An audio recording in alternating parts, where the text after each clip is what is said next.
Как там поется в песне, ребята? Вот и лето прошло, словно и не бывало. Да. В начале сезона, когда помню, только спуская лодку, ледоход, пошла вода, жидкая, да, долгая зима, и наконец-то другая рыбалка, да, в общем, переходим с зимней рыбалки на летнюю, там немножко весновки и понеслась. А так как я рыбачу на лима, ребята, ранняя весна и поздняя осень, у меня практически межсезонья нету. И резко, грубо говоря, только положил бур, и сразу берешь донки, меняешь технику, меняешь палатки, одежду. Короче, это очень такое, знаете, для рыбака, охотника, кто в теме, тут поймет, такой этап, и у тебя опять движ такой, драйв. Все, и ты думаешь, только-только ушел лед, впереди, ребята, весна, целое лето и целая осень. А столько времени, ребят, поверьте, очень быстро летит время, не знаю, как у вас, у меня вот так. Вот только, не знаю, недавно ездили в июне на Карпа, в Липецкую область. Недавно только еще умирал от жары, Архангельская область. А сегодня, ребята, моя деревня,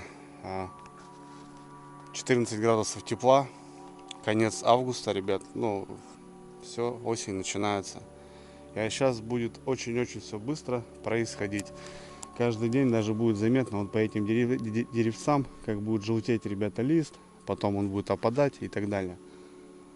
Для многих, конечно, осень, ребята, это такой, знаете, какая-то хмурая пора, это непогода будет, такие будут денечки, солнца практически не будет, будут такие пасмурные дни, моросящий дождь, прохладный ветерок, в общем, болезни и так далее.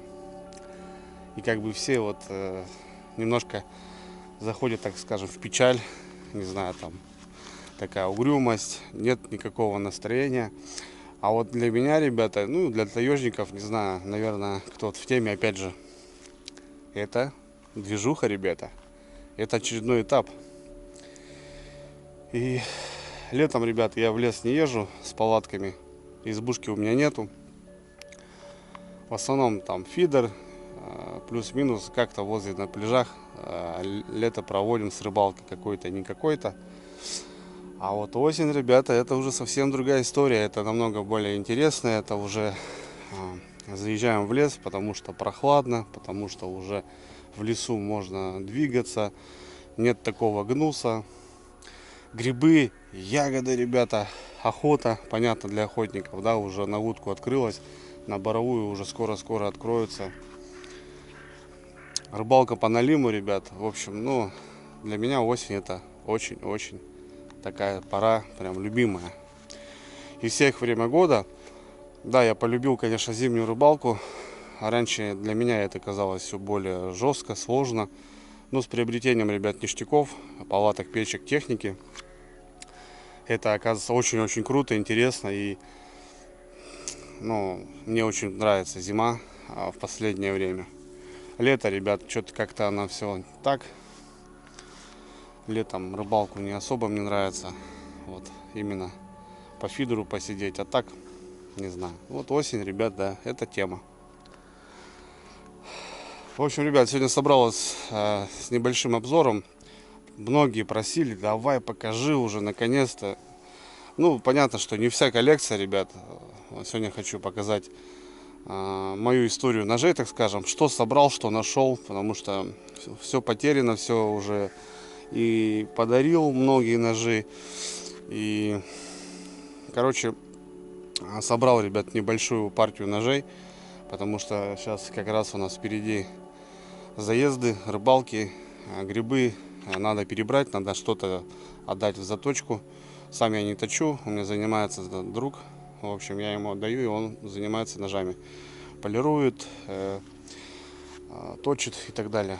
За определенную сумму, мне так проще отдать. Я знаю, что он все сделает красиво. Он и носики сводил, когда у меня были поломки ножей. Он их чистил, он их полировал. В общем, он приводил нож в новый вид опять. Потому что затаскиваю, бывает, что не слежу и что-то еще. Короче, ребят, хочу немножко по ножам пообщаться.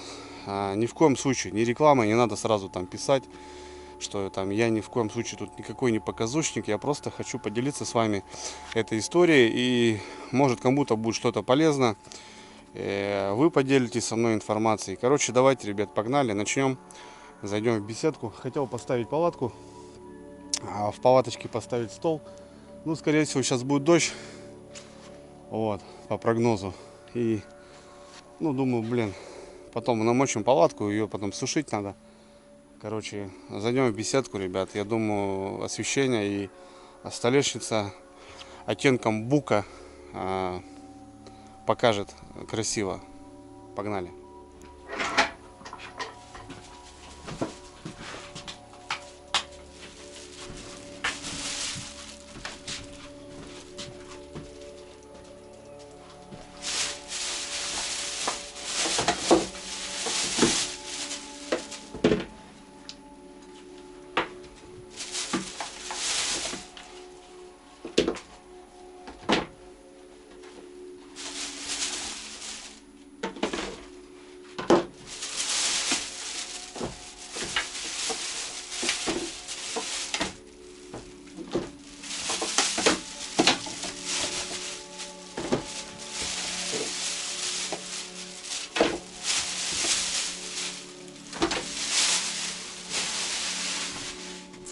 Так, ребят, камера, мотор. Прошу прощения сразу там за всяких звуки, там собак, куриц, ну понятно, деревня, да, ребят. Вот, повторяюсь, ребят, это ни в коем случае не реклама. Вот, ссылок конкретно я вам оставлять не буду. Если кому что-то интересно, подробно, ребят, телеграм-канал, ссылка в описании. Могу свести, какие-то номера даже предоставить. Даже, может, какие-то скидки, не знаю, ребят, ну, своим уже вот этим, своей этой деятельностью блогерства, да, вот наработалось, и есть уже мастера, с которыми напрямую знаком, вот, и так далее и тому подобное. Небольшая, ребят, партия, потому что, ну, очень много ножей уже подарил, честное слово, и на день рождения кому-то собираюсь там в гости, и кто-то друзья, и какие-то, знаете, вот такие встречи, допустим, как я уезжаю, там, к пацанам в Архангельск, там ездил, там, к Сереге в Вологду, там, в Тверскую область с Пашей, там, в Архангельск, в Липецк, как бы, ну, бывает, что презентом просто отдаю нож, как память человеку, что провели вместе рыбалку, потому что нож это непосредственно такой, ребят, подарок, я бы сказал, который не дарится, по закону там нужно отдать медятину, медную копейку, да, там 10 рублей или 10 копеек. Вот. Ну, все это, конечно, плюс-минус. Охота, чтобы человек тебя помнил. И, ну, если он охотник, рыбак, то в любом случае он будет нож твой носить, да, и вспоминать тебя добрым словом, каким-то там, ну и все в этом прочее. Постараюсь, ребят, не затягивать, быстро пробежимся. Здесь у нас, ну, чуть больше 10 ножей. Вот. Это то, что вот я сейчас достал. Какие-то еще у меня дома. Я здесь нахожусь в деревне. И многие спрашивают, мама, мы живем отдельно, ребят, чтобы вы понимали, 12 километров. Что-то в гараже там, в ящиках, возможно, каких-то, потому что, ребят, ну, раньше планово было коллекционировать ножи, и как-то у меня это получалось, но потом я понял, что ножи лежат на полке, пылятся без дела, это скучно. Давай их раздаривать, давай их там, даже какие-то ножи продал, ножей, наверное, 3-4 я продал, были сложные времена, в общем, нужно было что-то топливо, не топливо, ну, в общем, не помню, ребят, но человек поинтересовался и купил там 3 ножа друзьям. В общем, я продал там 3 новых ножа, которых даже не пробовал вообще, ну, новые, в общем. Говорю честно. Так, ладно, ребят. Вот нашел, ребят, вот это вот нож. Я даже не знаю, ребят, какая тут сталь, какая тут марка. Он весь закоцанный, зашлепанный. Но вот этот нож, ребят, для меня очень много значит, потому что это нож именно первый на канале. Вот, налим, тайга, грибы. Я ходил вот с этим ножом. Ножны, нет него такая веревка. Потому что нужно не от него, и чтобы он не упал, не потерялся, короче. Я его покупал на рынке лет 10 назад, может даже больше, 15, за 1500 рублей. Сталь 440, вот тут вижу, вот что-то тут написано. За 1500 рублей на тот момент для меня это был дорогой нож. Ну там все, дедовские складнячки какие-то, кухонные ножи на рыбалку брали. А потом вот у меня вот деревянная ручка, мощный такой, прям серьезный нож. И много-много я с ним ходил, ребята. И вот он как память у меня лежит. Вот, в целом, ну, не знаю, вот нашел его сейчас, вот прям вспомнил. Как-то так. После него были вот такого плана ножи, это тоже какие-то покупные, ребят, не помню. Вот, тигр. Вот, видно, что немножко ржавенький. Ну, такие, знаешь, они уже такие более красивые, какие-то вот такие резные и так далее. Вот. Я за них ничего не знаю, в общем, такие дела. Вот. Вот этот нож, ребята, это прям память. Это подарок от Паши Ковалевского с Беларуси. Это мой корешочек. Мы с ним хорошо общаемся, дружим. Он занимается, ну, вот такими, как хобби у него, в общем, он делает такие поделочки. И неплохо, кстати, делает. Он посылал нам пару ножей очень давно, ребят, тоже. Вот такая финочка. Она у меня вся коцаная, потому что, ребят, я с ней тоже очень много ходил. Вот прям понравился он мне и по кухонке как бы нормально, но он такой легенький. И как-то лунки я начал бомбить, промерзло. Вот, и сломал кончик. Ну так, свел как-то некрасиво. Вот. Тут есть серейтер такой. Это для меня память. Паша Ковалевский, братуха, будешь смотреть, тебе огромный привет. Кстати, ребят, занимается парнишка, у него есть свой YouTube канал, Простая рыбалка. Паша Ковалевский, Простая рыбалка. Кто живет в Беларуси, может где-то рядышком, может кто-то заинтересован, Пашка может сделать вам какой-нибудь нож, там договоритесь по цене. Ну, я считаю, что, ребята, вот, допустим, вот это, да, какая-то вот, какой-то нож, ну, это штамповка, видно тут как бы, вот, плюс-минус, да, для кого-то это как бы считается нормальным ножом. Но я потом понял, что когда вот рука здесь приложена, да, ребят, что-то вот, то это прям ценится намного круче. Так что вот, ребята, если кому интересно, можете найти его в ютубе. В описании, скорее всего, есть какие-то контакты там, и можете списаться и договориться. Вот. Он делает, он мне фотки посылает, он прям круто сейчас делает, потому что он купил себе станки какие-то. Вот. И, короче, продвинулся.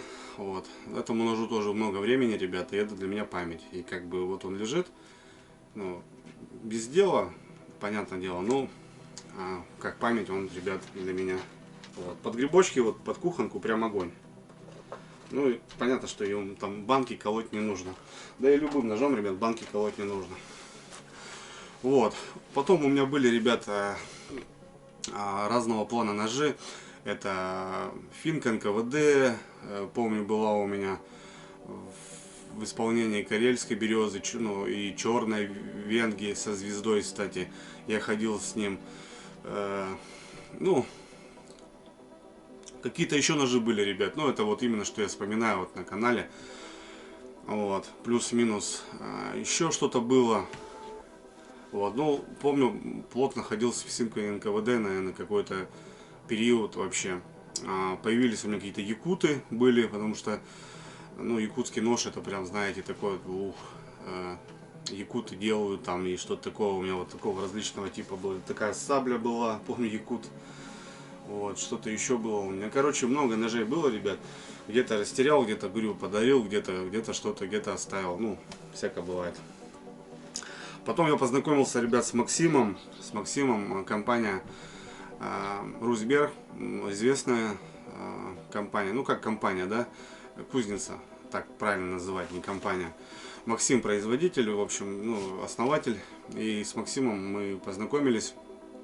Вот, и у меня первый нож появился, это от Русберг, это Енисей. Помните, да, ребята? Енисей. АУС-8, японская нержавейка, к сожалению, у меня его нету. Я очень долго с ним ходил, ребят, до сих пор. Вот эти ножи были новые, я с ним ходил, потому что он мне нравился. Нержавейка и резиновая рукоять. Не знаю, почему я влюбился. Не смотрится эстетически, да, дерево, конечно, смотрится покруче. Ну, вот он влек мне в руку, и я полюбил. Ну, к сожалению, не к сожалению, ребят, к лучшему. В прошлом году я был у ребят в Архангельске в гостях. Андрюха, Саныч. Всем пацаны привет. Виталька. Вот. Мы жили на льду, на море, рыбачили на лагу. Ну, помните этот момент, да, ребята? Я его подарил Санычу. Он так мне зацепил, Саныч, там, прям этот. В общем, я ему отдал, пацанам отдал вот эту своего любимца. Он уже был коцанный, там весь пошорпанный, и как бы я отдал его. Вот. Это был первый нож от компании Русберг. Естественно, пацаны мне тоже благодарили и вот, подогнали вот мне такой нож, ребятки. Вот. Тоже не паспорта, ничего. Такой, как шкуродерг. Вот. И это вот пацанов подарок тоже.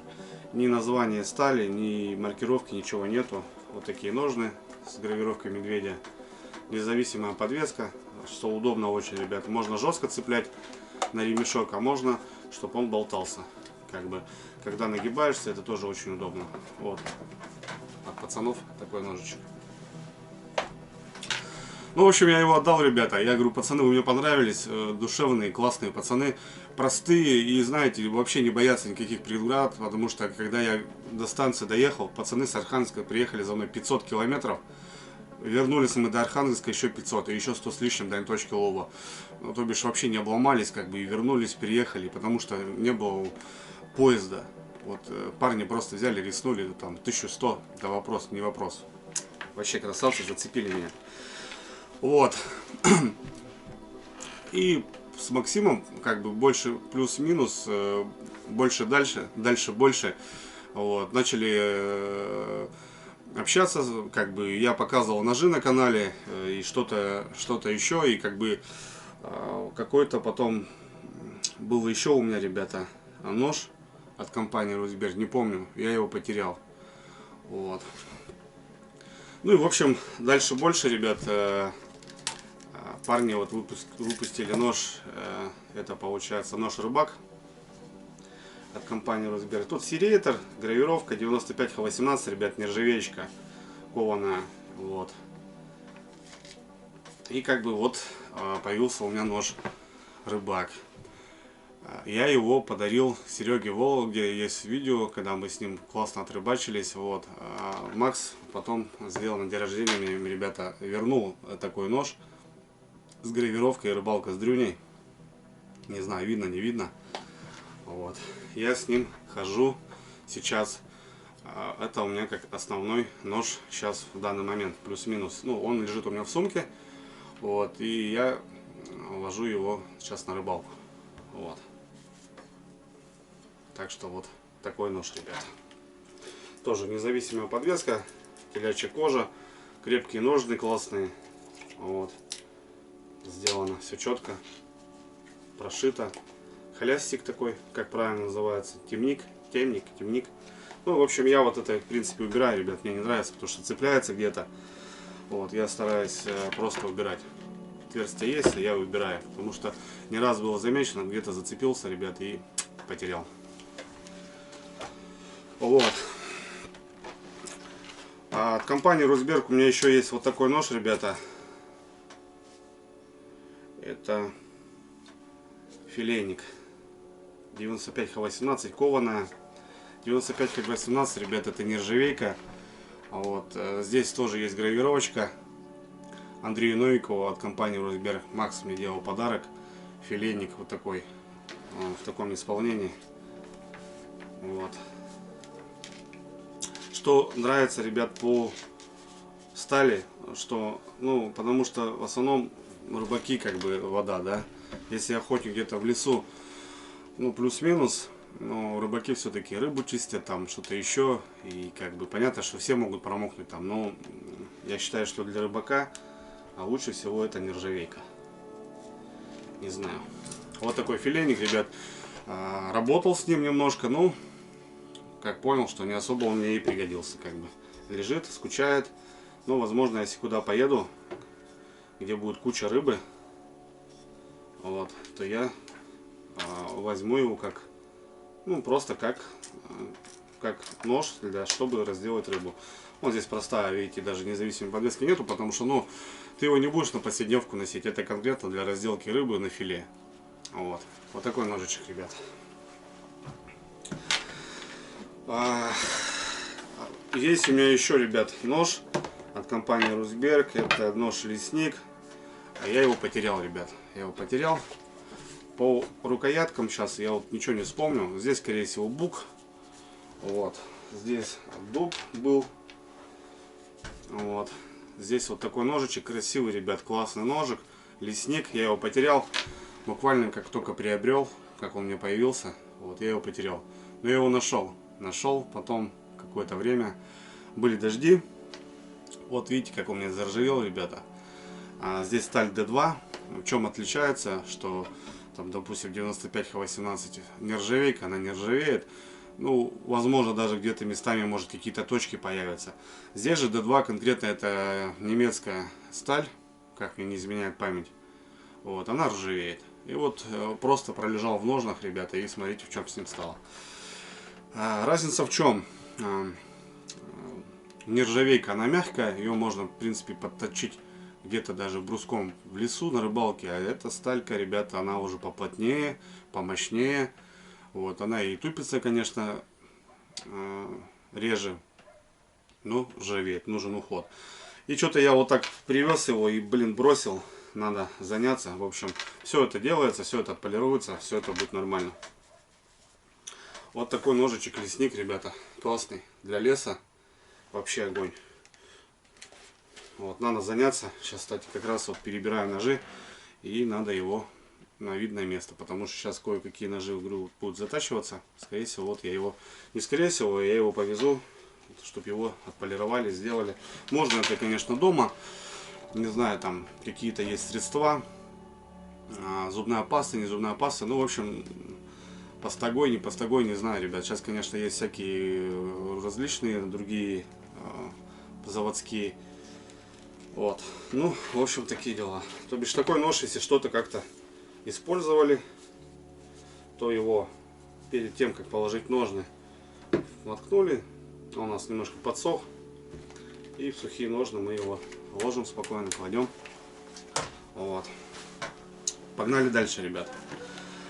Очень большой период проходил вот с этим ножом. Непосредственно это не один нож у меня, это русский Булат, ребята. Вот такой ножик, название у него интересно, Бурундук. Вот. Я прям с ним проходил, ребята, очень много. Вот. Сделан так прикольное вот такое исполнение, ребята. Венги плюс кора. Вот такая рукоятка. Тоже нержавейка. 95Х18. Русский Булат. Вот. Походил прям, он у меня коцанный весь. Здесь что-то рубил, колотил. Зазубрин много. Вот такой ножичек, ребятки. Темник вот этот, как он правильно называется. Прошу прощения, ребят, я его убрал сразу же. Вот, походил. Отлично, мне очень понравился. Классный. Классный нож. Вот. Как бы он у меня в работе. У меня получается в сумках в основном, ребят. Вот. В одной термосумке у меня там пару ножей, в другой сумке пару ножей. Вот. Какой-то нож там в рюкзаке для леса. Какой-то нож, допустим, там переезжает сразу в другую сумку, кухонную сумку. Еще какой-то нож, допустим, бывает, что там в снегоходе. Вот. Ну, понятно, что 3 сумки я их не беру, ребят, да? Ну, вот. Бывает, что и забываю ножи. Вот есть ножи, а вот приезжаю на рыбалку без ножей. И такое бывает. Вот такой нож. Тоже независимая подвеска. Классно. Здесь такое широкое исполнение. Как бы не гнется, не мнется. Ну, в основном все это телячья кожа, ребята. Плюс-минус у всех, у производителей, у мастеров 2 клепки, как правило. Вот. Здесь прошивка полностью идет. Ну и полировочка вот так. как бы я заметил, что вот здесь, вот, допустим, вот берем очередной нож. Это у нас Викинг, ребята. Производителя не помню. Классный ножик, вот такой маленький. Плюс-минус чем-то похожий. Здесь у нас вот такое вот затемнение. Сталька сейчас тоже не назову, ребят, не помню. Но он маленький, я его брал под грибочки. Под грибочки. Вот. Помню, что Викинг, а вот производителя не помню. Все вспомнил. Это вообще подарил мне Паша позапрошлом году, братулец, да, он мне его отправлял. Он брал от какого-то производителя себе нож, и тебе, говорит, под грибы вот такой, говорит, маленький. Красавчик, в общем. Здесь вот такой волк, ребят, с гравировкой. Не знаю производителя, знаю, что название Викинг, я точно помню. Вот. Не знаю, такой малыш, вот, знаете, ну прям сразу, как будто под грибочки он идет. Не знаю почему. Вот так вот. Вот такой, ребята, красавчик нож. Вот, надо его, кстати, сейчас в рюкзак, наверное, и кинуть. Вот, что-то типа такое. Из последних ножей, ребят, из последних. Вот. У меня, опять же, от компании Росберг появилась вот такая новиночка. Это что-то подобие, ребят, Енисея. Помните, я вам сейчас недавно рассказывал. АУС-8, резиновая рукоятка, которую я подарил пацанам с Архангельска. Парни от компании сейчас что-то делают подобие, а точнее делают наборы. Можно по отдельности. И это вот такой, ребят, нож АУС-8, резиновая рукоять.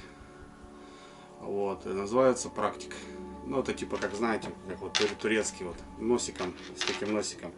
Я его положил в кухонную сумку именно на разделку что-то такого. Вот готовить классно, чуть-чуть тоненько нарезать огурчик, помидорчик, колбаску. Вот, не знаю, как саблю можно что-то, конечно, и рубить. Там кусты, ветки какие-то, ну вот грибы, допустим, там, не знаю, вот картошку почистить, скорее всего, будет с ним сложно. Это вот что-то из последних, ребят, ножей, что вот у меня появилось. Вот. Вот так он выполнен. Вот такие ножны. Здесь такая клепочка. Вот резинка, что вот именно рыбу разделаешь, там что-то режешь, не скользит. Она очень классно себя показала именно в морозы. Вот слизь, вот рыба, да, допустим, ну вот прям в руке лежит. Прям рабочий инструмент, я бы сказал. Вот. Сейчас ездили в Астраханскую область, и у нас так сейчас заведено, что вот куда мы не едем, мы приобретаем новые ножи от каких-то мастеров, пробуем, смотрим, тестируем. Вот. В Тверскую область гоняли, просто нож брали, кстати, да, сейчас на рынке хорошо пацаны взлетели. Простой нож, ничего лишнего. Вот, я его подарил Сереге с Твери. Серега, большой брат, тебе большой привет, если будешь смотреть. Потом мы ездили, я кому-то еще отдал. Ездили в Липецкую область. Был опять у нас просто нож, новые просто ножи, потому что, ну, я их всех дарю. У меня у самого, кстати, сейчас нету. Вот. Я Санычу отдал в Липецке, короче. Ну, вот, как-то ну так. Вот такой ножик, ребят, мы тестировали его, но, честно, не зашел. Вот этот нож, парнишка только начал заниматься, я так понимаю, вот. Такой, знаете, как более шкуродер, толстый, неудобный, не знаю, в общем. Ну, где-то в частях координаты я оставлял там у пацана, не знаю, если кому интересно, ребят. Но не особо мне понравился, как бы, такой, на троечку сделан. Так-то все...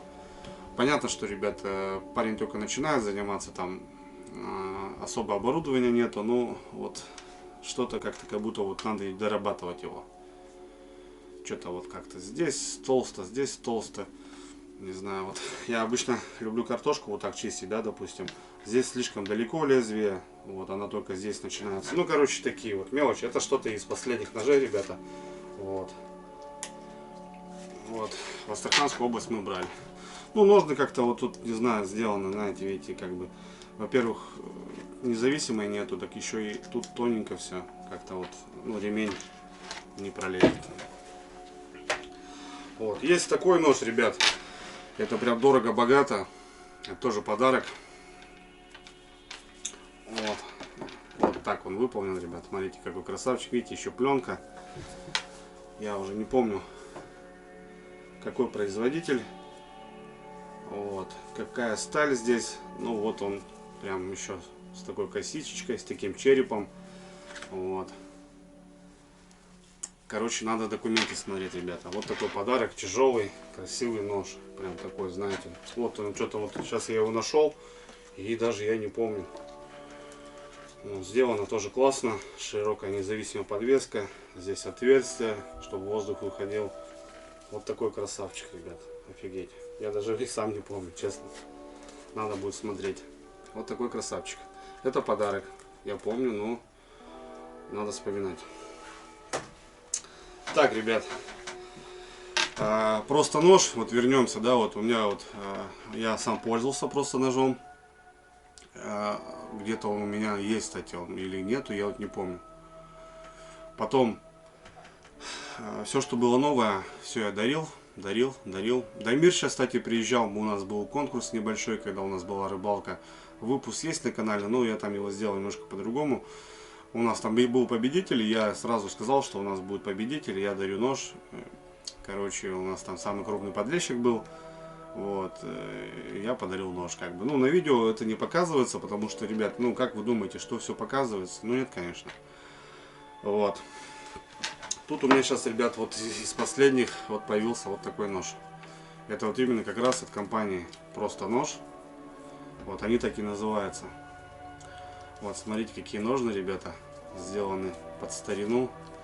Вот такие кожаные, такое кожаное плетение. То бишь, ну, вот подвесить, ну, в общем, сделано под старину, ребят. Это как раз непосредственно якут. Еще нет, ребята, на рынке таких ножей, чтобы вы понимали.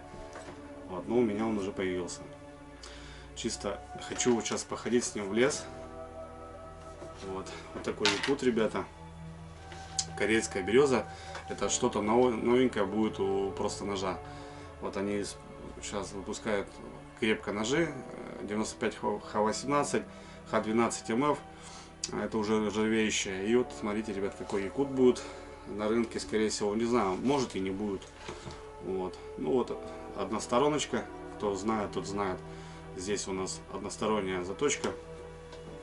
То бишь, это под струганину, под что-то такое, потому что у меня были якуты, как нож, ну, допустим, ходить на постоянку нет.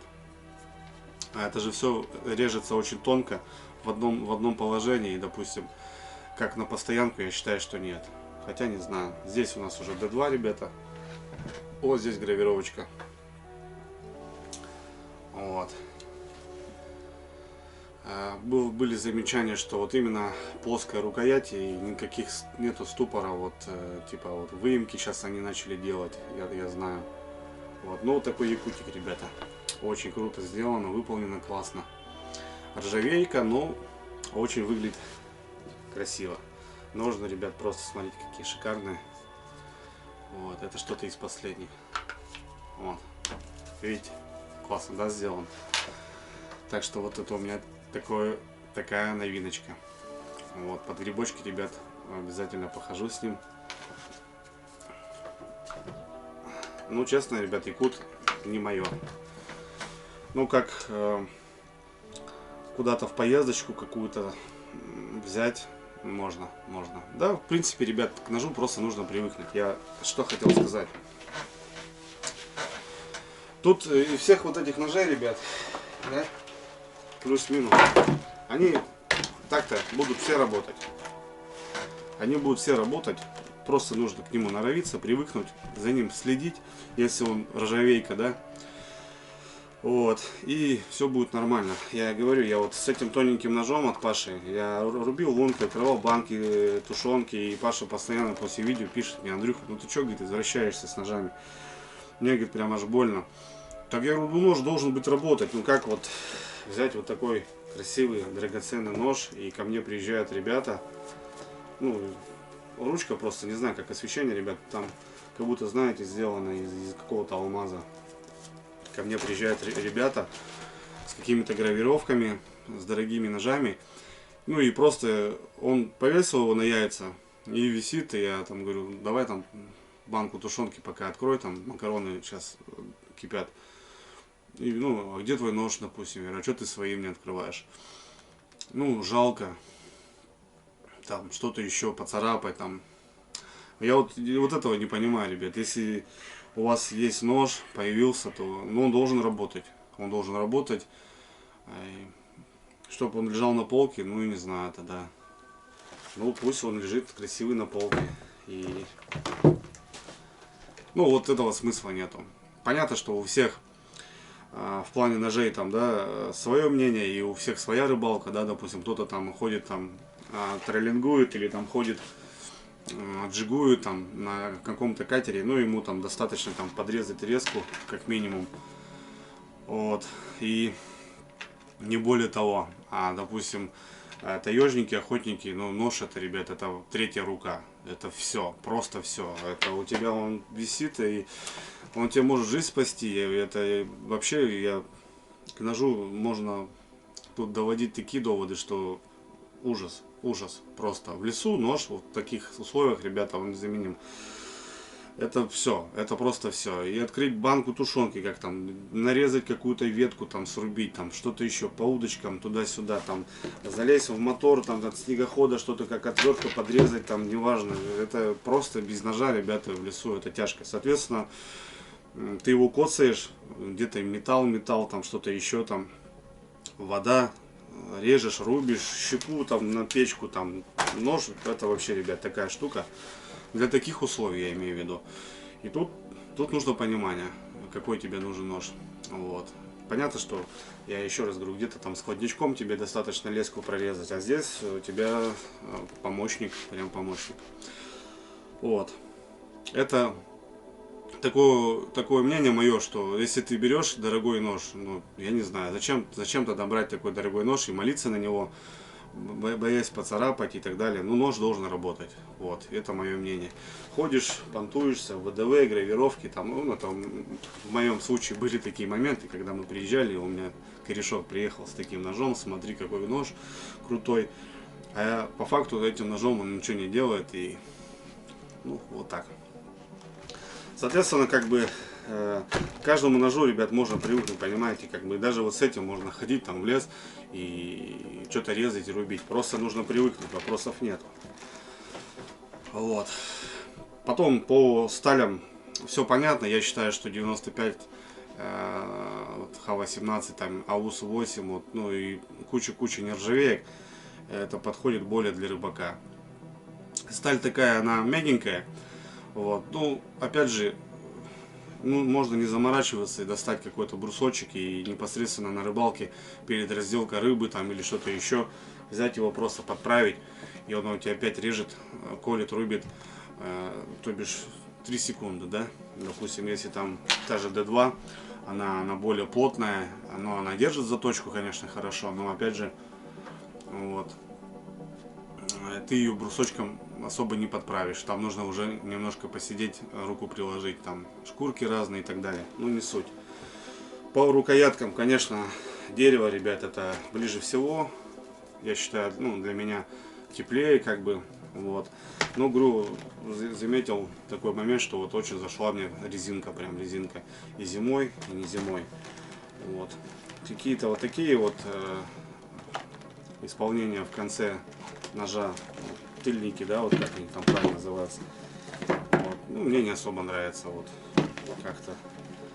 Вот. Корейская береза, скорее всего, это, наверное, одна из самых таких простых, хороших рукояток. Ну, конечно, вот в таком исполнении тоже красиво выглядит. Вот. Кора. Что-то типа такого. Вот. Прям конкретно, ребят, от себя посоветовать не могу. Я говорю, вам нужно какое-то понимание, вот, чтобы, ну, молодым, которые хотят вот сейчас что-то как-то двигаться там и приобрести нож. Ну, для меня, не знаю, почему-то, когда я был пацаном, для меня нож это очень большой такой, знаете, прям, дедовский складник, как бы, знаете, я прям, но это для меня серьезно было. Вот. Ты ходишь с ножом, это как твое оружие, оборона, там, неважно, да, в лесу, там, ну, такое себе. Вот. И иметь кучу ножей, Не знаю, ребят, я не вижу в этом смысла. Потому что какие-то вот просто лежат потом, и ты даже за них не помнишь. Ну, понятное дело, что какие-то подарки, ребят, ну, люди приезжают просто или, ну, что-то дарят тебе нож, как бы. Вот. Ну, опять же говорю, вот кучу такую ножей иметь вообще я не вижу смысла. Один нож тоже плохо. Я считаю, что 3-4 ножа, вот кто занимается охотой, рыбалкой, там, неважно, ну, что-то типа подобие должно быть.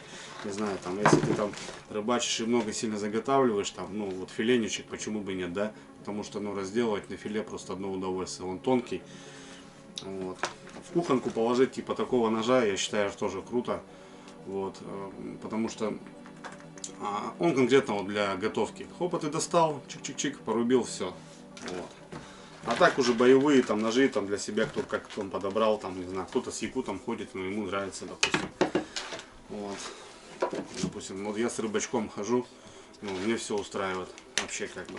Понятно, что тут можно ими нарубить те же овощи, на филе разделывать. Вот это тоже лишнее, да, допустим. Как бы, но опять же, один нож. Если ты в походе долго и он постоянно у тебя в работе, ну, тупится, опять же, можешь потерять и нету ничем заменить, допустим, да. Вот. Так что вот как-то так, ребят. Еще раз повторюсь, ребят, кому интересно, может кому-то какие-то там информации какую-то надо, там что-то еще, напишите в Телеграме, там, возможно, что-нибудь пообщаемся. Вот. Так чисто, ребят, показал. Ни в коем случае тут говорю, тут никакая не реклама, там, я тут ничего тут не этот. Просто показал, рассказал небольшую историю. Вот. И сейчас вот понимаю, что вот говорю, вот эта куча ножей, ребят, она не нужна. 2-3 ножа рабочих как бы присутствуют, и ну, этого достаточно. Все. Вот. Понятно, что этот нож под это, этот нож под это, какой-то нож под все. Вот. И вот этот нож и должен быть под все, ребята. Что ты им и можешь разделать рыбку, почистить картошку, заточить палочку, веточку, там что-то еще, обрезать, там что-то нарезать. Ну вот, в принципе, да и достаточно. Но опять же, ребята, рыбалка и охота — это разные вещи. Допустим, если разделывать того же лося, допустим, да, то, ребят, ну, что-то типа такого плана, да, допустим, нож нужен. Опять же, охотники ездят на охоту, на поясе один нож, но если добыли какого-то трофея, они, естественно, достают другой нож и уже работают, правильно? То бишь, ну, он подходит под это именно. Вот этим ты не нарежешь там картошку. Можно, конечно, но это будет неудобно, это будет все коряво. А вот, допустим, как раз как под шкуродерочку, снять шкуру, этот нож будет вообще незаменимый. Вот. Так что вот здесь такой момент, ребят, к ножам. Вот. Любимца, ну вот, любимец был у меня Енисей, ребята. Вот не знаю почему. Вот, вот такого плана. Ручка. Вот, ну, он мне полюбил, он мне в руку лег и все. И я, ребята, с ним ходил много-много времени. И говорю, я бы еще с ними ходил, если бы я его просто не подарил. Такие дела. Так что, ребят, ножи — это тема интересная. Вот. Коллекционировать я перестал. Вот. И сейчас просто хожу, работаю, как бы режу и наслаждаюсь. Ну, не более того. Как-то он так. Перегорел, короче, ребят. Вот. Так, еще, говорю, есть какие-то старые ножи, где-то по гаражам, где-то еще. Не стал я уже там все искать, все это поднимать. Можно это бесконечно, конечно. Небольшую историю рассказал, ребят. Это, конечно же, сподверглось ведением канала все. Вот. Если бы я, допустим, сейчас ходил там, ездил как простой рыбак, не без съемок, этой кучи-то точно бы здесь не было. Вот. Были бы 2-3 ножа, как я и говорю, и все, не более того. Вот. Ну, охота что-то когда-то показать новенькое, да, рассказать, плюс-минус какие-то подарки, говорю, получаешь. Ну и, соответственно, вот они, так смотришь, они как-то и копятся, и не копятся, вот. Но опять же, потом, говорю, сейчас стал дарить, и как-то так. Не знаю, ребят, вот этот красавец, который дорого-богатый, вот, я, скорее всего, его разыграю, ребят, среди вас, моих зрителей, вот. Есть документы, кстати, хотел немножко еще подтвердить, здесь больше половины, ребят, как нет документа, вот, допустим, вот на этот нож, там, вот, на Русберге у меня вроде все есть, а вот эти подарочные старые ножи, ребята, у меня нет документа, и, соответственно, вот если куда-то ехать, вот сейчас на поезде, да, вот на самолете я летал, то меня проверяли, и в документе, ребята, есть печаточка красивая, и там написано, что нож не является холодным оружием, то бишь это как инструмент. И спокойно могу перевозить, 2-3 ножа спокойно перевожу, полиция, не полиция, такие дела. Так что вот этот нож, скорее всего, будем разыгрывать, ребята. Вот. Сейчас подумаю, как, что, и потом в дальнейшем вам объявлю. Такие дела.